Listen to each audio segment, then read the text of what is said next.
আসসালামু আলাইকুম।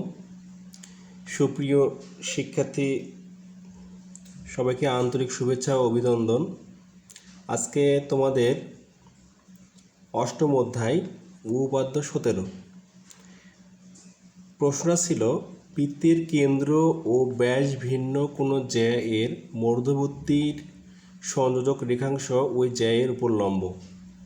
তো প্রশ্নটা যদি আমি আবারও বলি, দেখো আমি এখানে একটা বৃত্ত আগে আঁকায় নিছি তোমাদের বোঝার জন্য। বৃত্তের কেন্দ্র, তো আমি এখানে কি করলাম, বৃত্তের একটা কেন্দ্র দিলাম, ঠিক আছে। তো বৃত্তের কেন্দ্র ও ব্যাস ভিন্ন, ব্যাস ভিন্ন কথার অর্থটা কি, মানে এই যে ব্যাস তো হলে তো এই কেন্দ্রগামী একটা জ্যা হবে, সে যে কোনো পাশ দিয়ে হতে পারে। তো এইটা বাদ দিয়ে যে কোনো একটা জায়গায়, ধরো এই জায়গায়, ঠিক আছে, নিচে একটা জায়গায় আমি একটা ব্যাস নিলাম।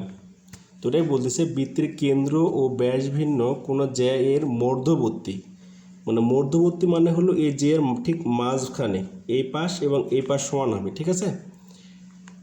তো মধ্যবর্তী সংযোজক রেখাংশ, তার মানে কেন্দ্র থেকে শুরু করে এই যে যেখানে আমার মধ্যবর্তী স্থানটা, এই রেখাংশটা কি হবে, ওই জ্যা এর উপর লম্ব হবে।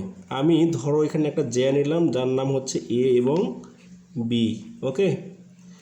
ও তারপর কি বলা হচ্ছে যে এই কেন্দ্র থেকে এই ব্যাসের এই যে মধ্যবিন্দুটা এখানে তৈরি হলো, এই ব্যাসের উপর কি হবে, লম্ব হবে। তো মূলত কাজ আমার এটাই, এই লম্ব যে হবে, ধরো এখানে কেন্দ্রের নাম নিলাম ও, ঠিক আছে। তো এইটুকুকে ভালো করে বোঝো। এই উপপাদ্যগুলো করার জন্য তোমাদের যে কাজটাই করতে হবে, প্রশ্নটা ভালো করে বুঝতে হবে, এবং প্রশ্ন পড়ে যদি তুমি ছবিটা ঠিকমতো আঁকাতে পারো তাহলে অ্যান্সারটা খুব সহজে তুমি নিজের মতো করে বানিয়ে করতে পারবা। তো বৃত্তের কেন্দ্র, আমি আবারও বলতেছি, বৃত্তের কেন্দ্র এবং কেন্দ্র ব্যতীত একটা কি হবে, জ্যা হবে, মানে কেন্দ্রগামী হলে তো সেটা ব্যাস হয়। তো এটা বাদ দিয়ে একটা আমি যে কোনো পাশে, এই পাশে নিতে পারি, এই পাশে নিতে পারি, এই পাশে যে কোনো এক পাশে একটা জ্যা নিব, নামটা আমার ইচ্ছা মতো দিলাম। তো এখানে কি করলাম, আমি একটা জ্যা নিলাম যার নাম এবি এবং এই জ্যা এর মধ্যবিন্দু। তো আমি কি করব, এখানে একটা নাম দিব, ধরো তোমার বইতে দেওয়া আছে এম, আমি এম দিয়েই নিলাম। তো এরপর কি করতে হবে, এই কেন্দ্র থেকে এই মধ্যবিন্দু যে এমটা ছিল এরপর একটা লম্ব টানতে হবে, ঠিক আছে। তো এই কাজটুকু করতে হবে, জ্যা এর উপর লম্ব। তো এই লম্বটা এখন প্রমাণ আমার এটাই করতে হবে, এই জ্যা এর উপর ও এমটা লম্ব, ঠিক আছে।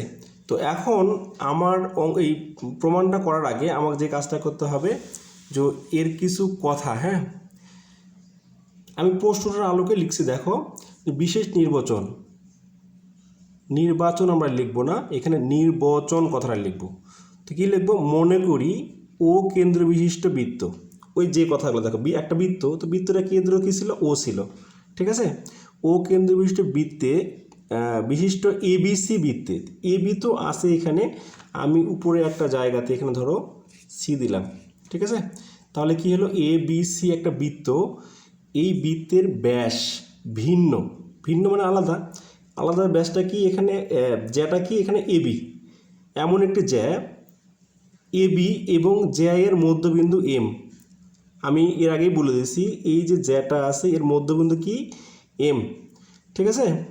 তারপর আমি কি করছি, ও থেকে এম পর্যন্ত যোগ করে দিয়েছি। এক কথায় প্রশ্নটা দেখো আমি গুছিয়ে লিখছি যে এবিসি একটা বৃত্ত, যে বৃত্তের ব্যাস ছাড়া একটা জ্যা এবি এবং এই এবি এর মধ্যবিন্দু এম, হ্যাঁ। আমাকে কী এখন করতে হবে, প্রমাণ করতে হবে, এই যে ও এম যদি যোগ করে দিই, দেখো আমি লিখছি ও এম যোগ করি, তাহলে প্রমাণ কী করতে হবে আমার, এখানে ও এম রেখাংশ এবি এবি জ্যা এর উপর লম্ব, ঠিক আছে। আমার কাজটা তাহলে কী হবে, এখানে এটাই প্রমাণ করতে হবে যে ও এমটা কী হবে, এই বাহুর উপরে লম্ব হবে। আমার এখানে লম্ব তখনই হবে যখন এই কোণের মান এবং এই কোণের মান যা পরস্পর সমান এবং 90 ডিগ্রি হবে, ঠিক আছে। তো দেখো এরপরে দুটা কথা আছে অঙ্কনের ক্ষেত্রে। তো অঙ্কন কি করছি আমি এখানে, এই জাস্ট এখানে ও এ এবং আমি ও এ এবং কি করছি আমি, দেখো এখানে ও বিটা যোগ করে দিয়েছি আমরা, এই তাহলে দেখো অঙ্কনটা কিন্তু হয়ে গেল। এখানে আমি অঙ্কনে কি করছি, ও এ এবং ও বি যোগ করে দিয়েছি। এই এখন তোমরা চিত্রটাকে লক্ষ্য করো, ও এ আসলে ও এটা কি ত্রিভুজের, ও এটা হচ্ছে এই ত্রিভুজের ব্যাসার্ধ এই ও এ বাহু এবং ও বি বাহু দুটো কি পরস্পর সমান হবে, কারণ আমরা জানি একই বৃত্তের ব্যাসার্ধগুলো সবসময় কী হয়, পরস্পর সমান হয়। ঠিক আছে, তো ব্যাসার্ধ যদি সমান হয় এখানে, তাহলে আমরা বলতেই পারি ও এ সমান ও বি। তো সেক্ষেত্রে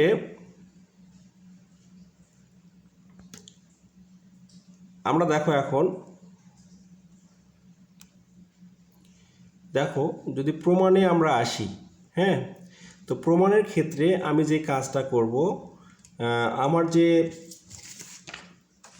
যে এখানে কি ছিল, আমি একটা রঙিন কাগজে তোমাদের দেখাই দেই। ধরো আমাদের যে বৃত্তটা ছিল, আমার বৃত্তটা এরকম একটা বৃত্ত কি ছিল, যে এখানে একটা জ্যা ছিল, তাই তো, এ বি একটা জ্যা ছিল এবং এটা কেন্দ্র ছিল। এই কেন্দ্র বরাবর আমরা এটাকে যোগ করা ছিল, আর এখানে এ বি জ্যা এর উপর লম্ব ছিল, আর এখানে আমরা সি দিয়ে নিয়েছিলাম। এবিসি যে বৃত্তটা, তো এই এবিসি বৃত্তের আমাদের এখানে দেখো দুইটা ত্রিভুজ উৎপন্ন হয়েছে, একটা হলো এ এম ও আর একটা হচ্ছে ও এম বি। এই দুটা ত্রিভুজ নিয়ে আমাদের মূলত এই প্রমাণটা করতে হবে। এই দুটা ত্রিভুজ থেকে আমরা আসলে প্রমাণটা করতে পারবো। তো আমরা এখন এই ত্রিভুজ দুটোকে সর্বসম প্রমাণ করব। ঠিক আছে, তো সর্বসম যদি প্রমাণ করতে পারি, আসলে সর্বসম জিনিসটা কি এটা আমাদেরকে জানতে হবে।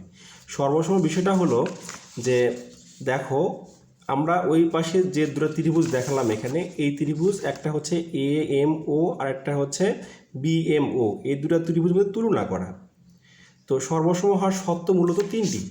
একটা হলো তিনটি বাহু সমান, মানে ওই দুটো ত্রিভুজের পরস্পর যে তিনটা করে বাহু আছে, প্রত্যেকটা বাহুই কী হবে, সমান হবে। তার মানে হলো যদি আমি এই বাহু সমান এই বাহু, আবার এই বাহু সমান এই বাহু, আর মাঝখানে একটা বাহু আছে সাধারণ বাহু, হ্যাঁ, এই তিনটা বাহু সমান প্রমাণ করতে পারি, তাহলে আমরা বলতে পারবো এই ত্রিভুজ দুটো পরস্পর সমান। অথবা যে কোনো দুটা কোণ, এই কোণ সমান হতে পারে, এই কোণ সমান হতে পারে, আর একটা বাহু সমান হতে পারে। এরকমও যদি হয় তখন আমরা ত্রিভুজের পরস্পর সর্বসম বলতে পারবো। অথবা যে কোনো দুইটা কোণ, এই কোণ অথবা এই কোণ সমান, মানে কোণগুলো মানে এই ত্রিভুজের একটা কোণ, এই ত্রিভুজের একটা কোণ, এই ত্রিভুজের একটা কোণ, এই ত্রিভুজের আরেকটা কোণ, এক কথায় দুইটা কোণ একটি বাহু, এরকম যদি সমান প্রমাণ করতে পারি তখন আমরা তাকে কি বলবো, সর্বসম বলতে পারবো। তো আমি এখানে দেখো তোমাদের সুবিধার জন্য লিখে ফেলছি যে তিনটি বাহু সমান, আরেকটা কি হতে পারে, দুইটি বাহু একটি কোণ সমান হতে পারে, আরেকটা দুইটি কোণ একটি বাহু সমান হতে পারে। যদি এরকম হয় তখনই আমরা কেবল কি বলতে পারবো, ত্রিভুজ দুটি পরস্পর সর্বসম বলতে পারবো। তো আমি প্রমাণের ক্ষেত্রে দেখো আমি মূলত ওই দুটো ত্রিভুজ নিয়েই বলছি এখানে, যে একটা ছিল এখানে ত্রিভুজ এ এম ও আর একটা ছিল বি এম ও। আমি কি লিখছি দেখো এখানে, ত্রিভুজ এ ও এ এম এবং ত্রিভুজ ও বি এম হতে পাই, মানে এই দুটো ত্রিভুজ হতে পাই। কী পাই দেখো আমরা এখানে, আমরা প্রশ্নের শুরুতেই কিন্তু বলছিলাম যে এখানে মধ্যবিন্দু একটা কথা বলছিলাম। তোমরা যদি ভিডিওটা একটু ট্রেনে দেখো, আমি শুরুতেই কিন্তু বলছিলাম যে এই এমটা কি হবে, এ বি জে এর মধ্যবিন্দু। মধ্যবিন্দু যদি হয়, এখন তোমরাই বলো তাহলে এ এম এবং এই বি এম অংশটুকু পরস্পর কি সমান, তাহলে আমরা বলতেই পারি এখানে এ এম সমান বি এম, এটা দেওয়া আছে প্রশ্নতে। ঠিক আছে, এরপর আমি এটাও বলেছিলাম যে এই দেখো এখানে এ ও এবং বি ও যোগ করার সময় বলছিলাম দুটাই পরস্পর, এটা কি দেখো পরিধি থেকে কেন্দ্রের দূরত্ব, এটাও পরিধি থেকে কেন্দ্রের দূরত্ব, তাহলে পরিধি থেকে কেন্দ্রের দূরত্বগুলো সবসময় কী হয়, সমান হয়, মানে ব্যাসার্ধ হয়। তাহলে দেখো ও এ সমান এখানে আমরা ও এ না, সরি এখানে একটু হবে ও বি, হ্যাঁ। আরেকটা দেখো কি লিখছি এখানে ও এম, এই ও এমটা দেখো এই বাহুটা আমরা চাইলে এই যে ও এম বি অথবা ও এম এ, এই একটা বাহু দুটা ত্রিভুজের জন্য ব্যবহার করতে পারি। তো সেক্ষেত্রে আমরা বলতে পারি এই বাহুটা ও এম বাহুটা এই ত্রিভুজের জন্য আছে, এই ত্রিভুজের জন্য আছে, তার মানে এটা সাধারণ বাহু আমরা বলতে পারি। তার মানে ও এম সমান ও এম লিখতে পারি। তাহলে দেখো আমি এখানে তিনটি বাহুকে সমান দেখালাম, একটা এটা এটা, একটা এটা এটা, একটা এই বাহুটা সমান ওই বাহু। তার মানে আমাদের এই সর্বসম যে শর্ত ছিল, 1 নম্বর শর্ত দেখো তিনটি বাহুই সমান, তার মানে আমাদের দেখো এই ত্রিভুজ দুটা পরস্পর কী হয়ে গেছে, সর্বসম হয়েছে, মানে প্রায় সমান বলা যেতে পারে। সর্বসম মানে হচ্ছে প্রায় সমান, তার মানে আমরা বলতে পারি সুতরাং ত্রিভুজ ও এ এম সর্বসম চিহ্ন, দেখো সমান দিয়ে উপরে একটা ঢেউয়ের মতো একটা চিহ্ন, এটাকে বলা হয় প্রায় সমান। তো আমরা বলতে পারি ত্রিভুজ ও এ এম সর্বসম ত্রিভুজ ও বি এম, মানে পরস্পর এই ত্রিভুজ দুটো প্রায় সমান। আর যখন আমরা সর্বসম প্রমাণ করতে পারি তখন আমরা এই যে বাকি যে কোণগুলো থাকবে, হ্যাঁ কোণগুলো যেহেতু তিনটা বাহুই আমরা সমান দেখাতে পারছি, তার মানে আমরা বাকি যে কোণগুলো থাকবে আমরা তখন এই কোণগুলোকে কী বলতে পারি, সমান বলতে পারি। দেখো এখানে আমি কি লিখছি, ও এম এ, তার মানে হলো ও এম এ এই কোণটা আর এই কোণটা পরস্পর সমান। আমি কিন্তু তোমাদের শুরুতেই বলছিলাম যদি আমরা এই দুটা কোণ পরস্পর সমান প্রমাণ করতে পারি তাহলে আমাদের প্রমাণটা খুব সহজেই হয়ে যাবে। তাহলে সর্বসম প্রমাণ করার উদ্দেশ্য এটাই যেন আমরা কি করতে পারি, কোণ দুটাকে পরস্পর সমান দেখাতে পারি। আর আমি বললাম প্রায় সমান দুটা ত্রিভুজ, তার মানে বোঝা গেল এই কোণ আর এই কোণ পরস্পর কী হবে, সমান হবে। এই কোণ সমান হবে আর এই কোণ সমান হবে।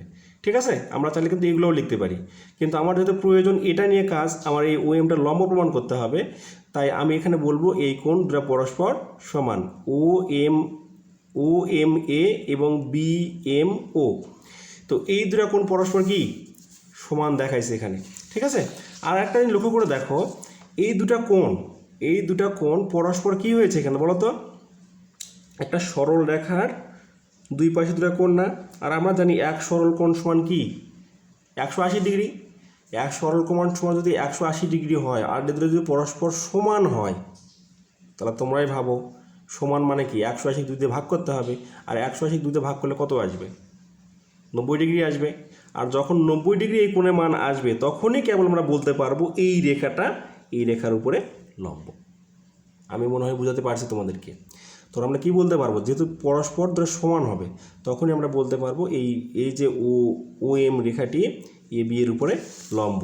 তো আমি দেখো এখানে কিছু ভাষায় লিখেছি, দেখো যেহেতু কোণদ্বয় রৈখিক যুগল কোণ, রৈখিক যুগল মানে হচ্ছে একটা রেখার উপরে দুই পাশে দুইটা কোণ, একেই বলা হয় রৈখিক যুগল কোণ, এবং এদের মান সমান। এই যে উপরে দেখাইছিলাম মান দুটা পরস্পর সমান, অতএব আমরা এই দুটা দেখো এটা সমান দিয়ে এক সমকোণ লিখতে পারি।